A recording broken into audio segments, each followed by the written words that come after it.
Bueno, antes que Bueno, nada, buenas tardes a todos. Mi nombre es Guillermo Ferrero, soy socio del estudio Filipe Preto Carrizosa Ferrero de Ubiuría y soy además, bueno, profesor universitario del curso de Sociedades en la Universidad de Lima y del curso de Fusiones y Adquisiciones en la Universidad Católica.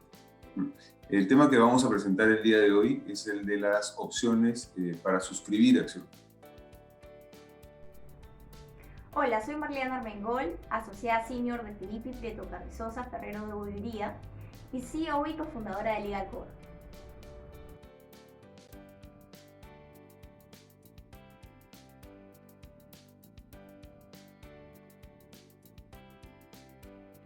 Muchas gracias, Mario, por la pregunta. Voy a pasar, antes de entrar a explicar qué es lo que dice la Ley General de Sociedades actual, en ese artículo 103 que regula las opciones para suscribir acciones, quisiera explicarles a todos, ¿no?, qué es una opción para suscribir acciones. Porque mucha gente, creo yo, no sabe qué cosa es una opción para suscribir acciones. Como bien lo dice su nombre, una opción para suscribir acciones es un derecho optativo, ¿no?, que tiene el titular del derecho de opción para poder suscribir y pagar acciones previamente creadas seguramente por quién, por acuerdo de la Junta General de Accionistas vía aumento de capital. Entonces estamos ante acciones que aún no han sido emitidas, porque no han sido ni suscritas ni pagadas, ¿okay? Es decir, no le dan derecho a nadie, ¿no?, con relación a los derechos políticos y económicos vinculados a las acciones que se van a crear en el futuro, ¿okay? Entonces, estos derechos de opción para suscribir acciones tienen un déficit de regulación en nuestra Ley General de Sociedades actual, ¿no?, por dos lados, ¿no? Por un lado, ¿no?, la Ley de Sociedades actual establece que el derecho que tiene quien quiera suscribir, ¿no?, esa nueva acción, tiene un plazo máximo de 2 años. Es decir, si se da un aumento de capital, ¿no?, en una sociedad, ¿no?, y me dan a mí un derecho de opción para poder suscribir y pagar las acciones derivadas de ese aumento de capital, yo tengo un plazo máximo de 2 años, ¿no?, para decidir si suscribo y pago esas acciones o si simple y llanamente las dejo creadas, ¿no?, y consecuentemente, vencido el plazo de los 2 años, ¿no?, esas acciones van a tener que ser canceladas, ¿no? No diría ni siquiera amortizadas porque nunca llegaron a existir, ¿no?, porque nunca fueron suscritas y pagadas, ¿no? Entonces, el plazo de 2 años yo creo que es inconveniente, ¿no?, y voy a explicar en un momento por qué.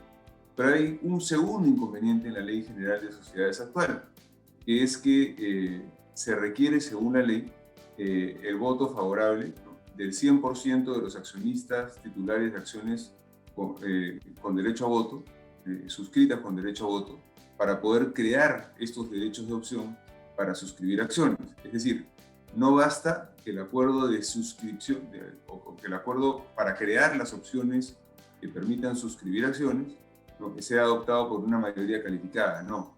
La ley de sociedades, en uno de estos pocos casos establecidos en el mismo texto, requiere que ese acuerdo para crear las opciones, ¿no?, que sea adoptado por el 100% de los accionistas. ¿Cuál es la lógica detrás de esta protección que establece la Ley General de Sociedades actual? La Ley de Sociedades actual parte de la premisa, ¿no?, como está contenido en la mayor parte de la regulación, digamos, de esto, del texto de la ley, ¿no?, que el derecho de suscripción preferente es un derecho esencial de todo accionista y de toda acción, ¿no?, emitida, ¿no?, en el marco de un aumento de capital. Y lo que busca el derecho de suscripción, ¿no?, es que a un accionista no se le pueda licuar, ¿no?, en su participación porcentual a prorrata del accionariado, ¿no?, en los casos de aumento de capital. Entonces, lo que trata de hacer la ley es que no se pueda tratar vía indirecta, si se le quiere decir, ¿no?, crear opciones, ¿no?, que se le puedan entregar ya sea a accionistas existentes o a terceros, para que el accionista o el tercero decidir suscribir, ¿no?, ese derecho de opción y pagar la acción, se convierta en accionista o reciba mayor cantidad de acciones en el caso de accionistas preexistentes. Entonces, un poco lo que quiero comentarles es que esta necesidad de tener al 100% de los accionistas involucrados en la toma de la decisión de la creación de las opciones para suscribir acciones, lo que trata de proteger, ¿no? De una u otra forma es que, como no va a haber derecho de suscripción preferente a favor de los demás accionistas, ¿no? Sí ellos sean conscientes y tomen la decisión voluntariamente de crear estos derechos de opción. Entonces, al crear los derechos de opción, ¿no? En buena cuenta, los accionistas están renunciando a que cuando el optante, ¿no? Quiera suscribir ese derecho de opción, ¿no? No tengan los demás accionistas ese derecho de suscripción preferente. Eso es lo que busca la norma, ¿no? Entonces, tenemos un problema, creo yo, ¿no? De plazo y un problema de mayoría calificada para la adopción de la decisión, ¿no? Para que estos derechos de opción en otras jurisdicciones funcionan y funcionan bastante bien, ¿no? También funcionan en el Perú, ¿no? Y para eso quiero explicarles más o menos cómo funciona un derecho de opción. El derecho de opción tiene algunas características básicas en las finanzas corporativas que son muy importantes tener en cuenta, ¿no? Se usan mucho, por ejemplo, ¿no? Como programas de incentivo, ¿no? A los trabajadores de compañías en otras jurisdicciones. ¿Por qué? Porque se le dice al trabajador, y sobre todo a un trabajador de un rango gerencial, ¿no? Que va a tener la posibilidad de ejercer y suscribir acciones, ¿no? A un precio predeterminado, es un precio predeterminado, sin importar cuál sea el valor futuro, ¿no? Que tenga la acción al momento en que ese gerente pueda tener ese derecho de ejercer el derecho de opción. ¿A qué me refiero? Me refiero básicamente a lo siguiente. Digamos, por ejemplo, que estamos hablando de las acciones de General Motors, y General Motors decide darle un plan de incentivo a toda su gerencia y le dice, mira, al momento en que yo te doy a ti este derecho de opción, el valor de mercado de la acción de General Motors, el valor de mercado de la acción de General Motors es equivalente a, pongamos, $1 por acción. $1 por acción. Y el precio de suscripción de ese derecho de opción para uno poder tener acciones adicionales está en $1.20. ¿Okay? Está 20 centavos por encima del precio de mercado. ¿Eso qué cosa quiere decir? No, quiere decir básicamente, ¿no? Que uno tendría poco incentivo, ¿no? Como gerente, digamos, de General Motors, de suscribir esa acción al día de hoy, porque estarías suscribiendo y pagando una acción cuyo precio de ejercicio es de $1.20, cuando sabes que el valor de mercado de esa acción al momento de la suscripción, o al momento en que te dan el derecho de opción, perdón, es equivalente a $1. O sea, tienes un valor de mercado que está por debajo, ¿no? Del valor de suscripción. ¿Sí? Entonces, ¿para qué sirve este derecho de opción? Justamente para que los gerentes puedan alinear sus intereses con los intereses de los accionistas. Digo gerentes por generalizar un término más extenso que es el de los administradores, ¿no? O directores de la sociedad, ¿no? Pero me voy a referir a los gerentes en particular. ¿Por qué? Porque le estás diciendo al gerente que si él toma decisiones más arriesgadas y hace que el precio de la acción de General Motors suba del dólar y supere el dólar con 20 centavos, ¿no? Llegue, por ejemplo, al $1.50 o a los $2, digamos que llega a los $2. Entonces le estás diciendo a ese mismo gerente que va a tener la posibilidad, ¿no? De suscribir la acción creada por ese derecho de opción a $1.20, que es el precio prefijado al momento de la creación del derecho de opción. ¿Okay? Pero va a estar recibiendo una acción que vale ¿cuánto? Que vale $2. Es decir, vale 80 centavos más, ¿no? Del precio que él está pagando para poder suscribir la acción. Entonces, la mecánica de los derechos de opción para suscribir acciones, ¿no? Tiene esa lógica, tiene nuevamente un valor de mercado original, tiene un precio de ejercicio que normalmente está por encima del valor de mercado, ¿no? Tiene una acción que varía, ¿no? En cuanto a su cotización en el mercado, normalmente es en un mercado bursátil, pero también puede ser extrabursátil, pero normalmente fluctúa y puede tener una tendencia a exceder, ¿no?, el precio de suscripción o el precio de ejercicio, ¿no? Entonces, si excede ese precio de ejercicio, durante el plazo en que se pueda ejercer ese derecho a suscribir la acción, el gerente va a poder ser partícipe también de aquel mayor valor, ¿no?, generado a la acción de la compañía, en este caso de General Motors. ¿Por qué? Por la toma de las decisiones correctas, ¿no?, ejercidas por la misma gerencia. Entonces, espero que esta explicación haya sido clara. Esto es más fácil explicarlo, obviamente, con un cuadro, ¿no? Pero creo que la explicación ha sido lo suficientemente clara. Entonces, ¿cuál es el problema que tenemos con la regulación actual de estos derechos de opción para suscribir acciones? Tenemos un doble problema, como lo dije. Tenemos primero un problema de plazo. Estoy hablando de la Ley General de Sociedades actual. La Ley de Sociedades actual nos dice que este derecho de opción para suscribir acciones puede ser ejercido únicamente durante el plazo de 2 años, desde que se crea el derecho de opción. Entonces, claro, si uno piensa en darle como un incentivo, digamos, a un gerente, ¿no?, para que tome una decisión a largo plazo, porque las decisiones que finalmente reditúan en el valor de la acción normalmente son decisiones a largo plazo, ¿no? La compra de un terreno estratégico, ¿no?, la adquisición de una compañía competidora, ¿no?, decisiones que normalmente la gerencia le recomienda al director. Entonces, pero son decisiones que van a tener una repercusión en el valor de la acción, no en un plazo de 2 años, sino en un plazo que excede los 2 años. Pueden ser 5 años, 7 años, 10 años o inclusive más, ¿no? Entonces, la ley actual, desgraciadamente, ¿no?, limita el plazo a 2 años. Con lo cual, este derecho de opción para suscribir acciones, en el caso puntual que les estoy comentando, no sirve, desgraciadamente. Es un plazo muy corto.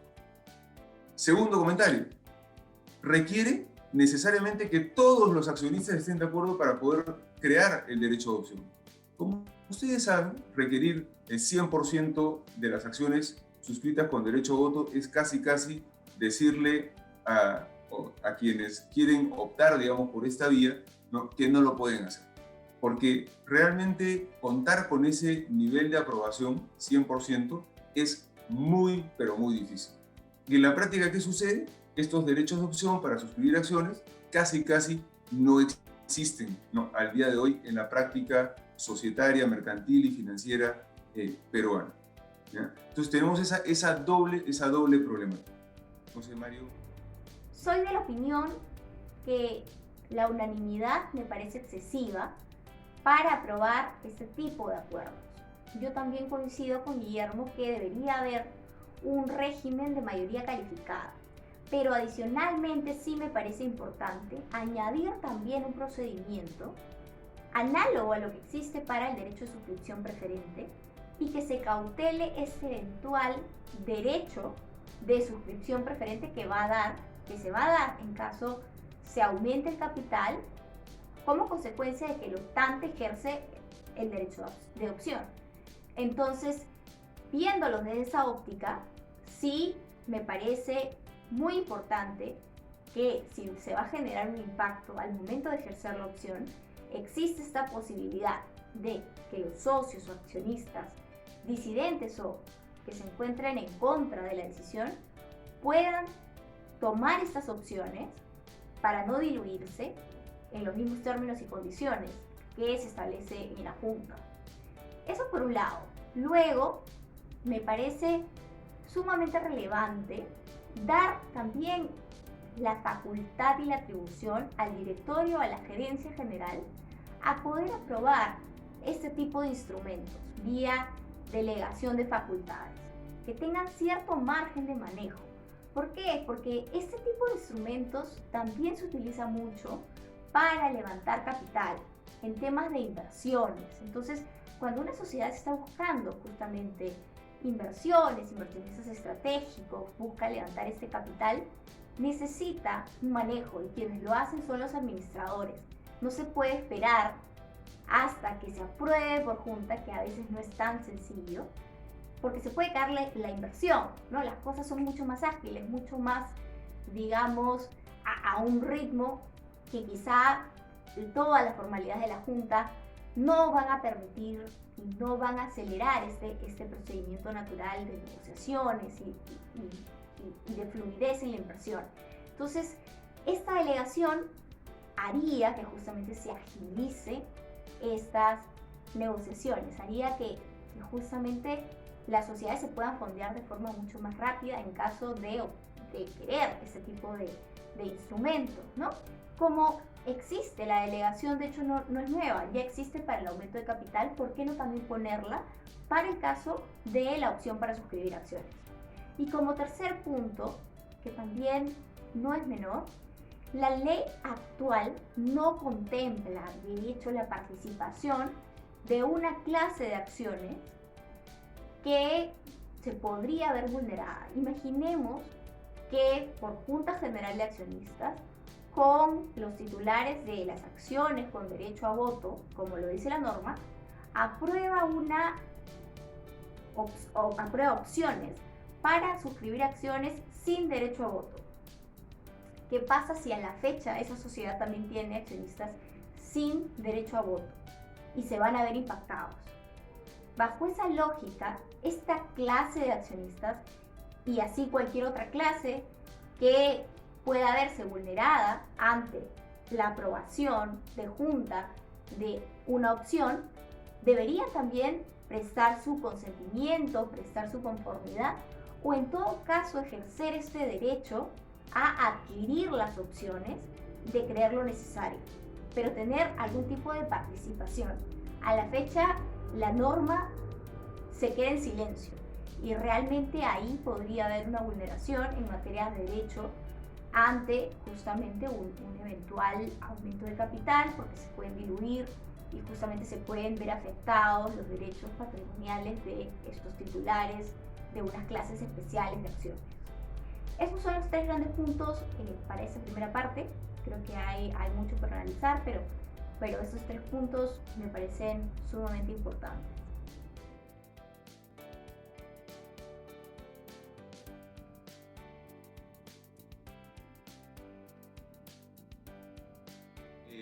La Ley General, o mejor dicho, el anteproyecto de Ley General de Sociedades actual hace una modificación o sugiere una modificación muy importante al texto del artículo 103 de la Ley General de Sociedades actual y está dirigida justamente a lo que tú decías, Mario, al plazo. Es decir, ya sí se le dice, ¿no?, a ese gerente, ¿no?, que quiere eventualmente tomar decisiones de largo plazo,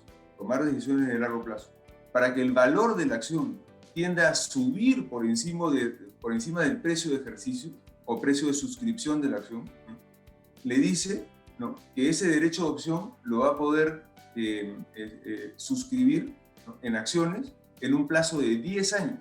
¿Ya? Entonces, ahí sí hay un alineamiento, ¿no?, claro entre el plazo, ¿no?, que existe para poder ejercer este derecho de opción, ¿no?, y el plazo que demora normalmente en que la decisión de la gerencia tenga una incidencia positiva en el valor de mercado de las acciones, ¿no?, sobre las cuales se va a ejercer ese derecho de opción.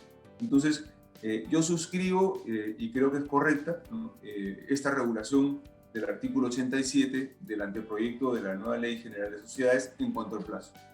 Pero sí creo que el anteproyecto quizás pudo hacer un poco más, ¿no?, con relación a la mayoría requerida, ¿no?, para poder crear el derecho de opción. ¿Por qué? Porque el anteproyecto sigue privilegiando, ¿no?, el derecho de suscripción preferente, es decir, la protección que tiene el accionista el día de hoy frente a aumentos de capital para no ver diluida su participación en el accionariado, ¿no?, prefiere al derecho de suscripción preferente con relación o en comparación con el derecho de opción para suscribir acciones.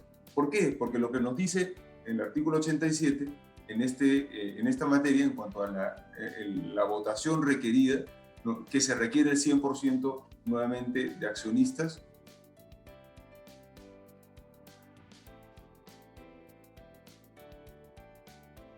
que estén de acuerdo para, yo creo que debió haber dicho el anteproyecto, ¿no?, es que, por ejemplo, ¿no?, para las sociedades anónimas abiertas, ¿no?, en las que conseguir el 100% del voto aprobatorio es casi imposible, ¿no?, que ese el porcentaje, en el caso de las sociedades anónimas abiertas, sea equivalente al 60% o al 50%. Entonces, así incentivas, ¿no?, a que este derecho realmente pueda ser utilizado en la práctica, ¿no?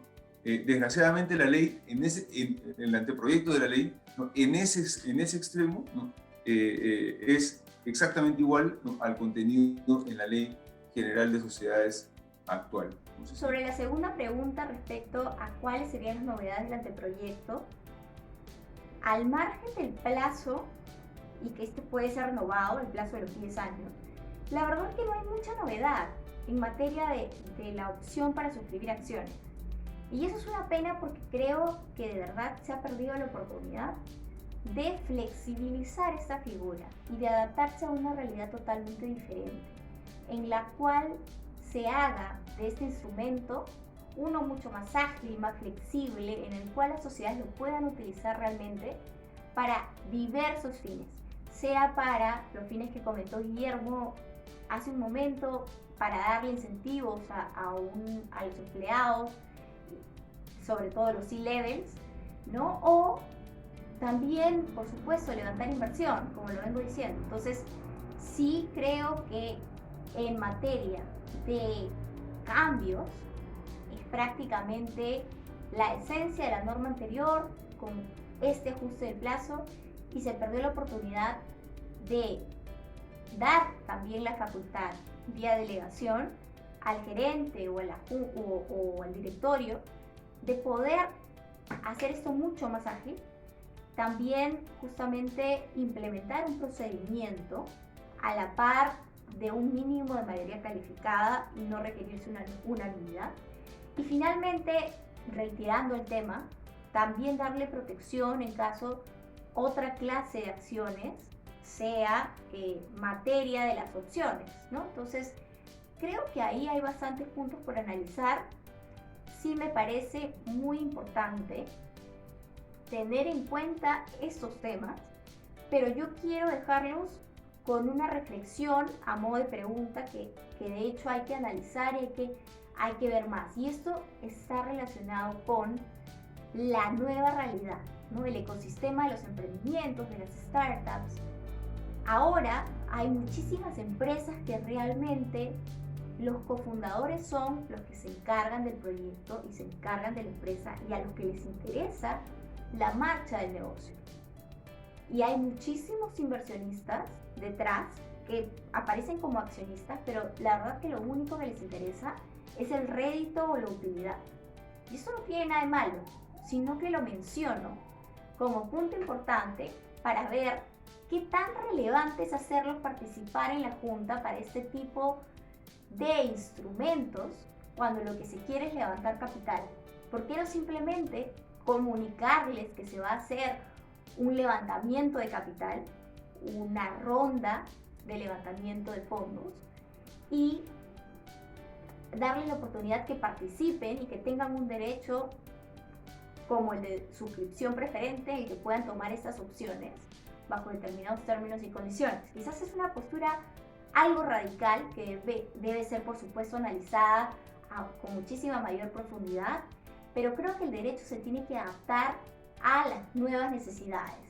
Estamos en una coyuntura totalmente diferente, donde la tecnología abunda y donde los emprendimientos cada vez son mayores. Entonces, hay que pensar también más allá de las compañías tradicionales, y creo que la norma, el anteproyecto, se queda un poco corta en eso. Y es sumamente importante sentarnos a reflexionar al respecto. Con este comentario los quiero dejar. Muchísimas gracias por la oportunidad y será hasta una eventual próxima contribución. Muchas gracias.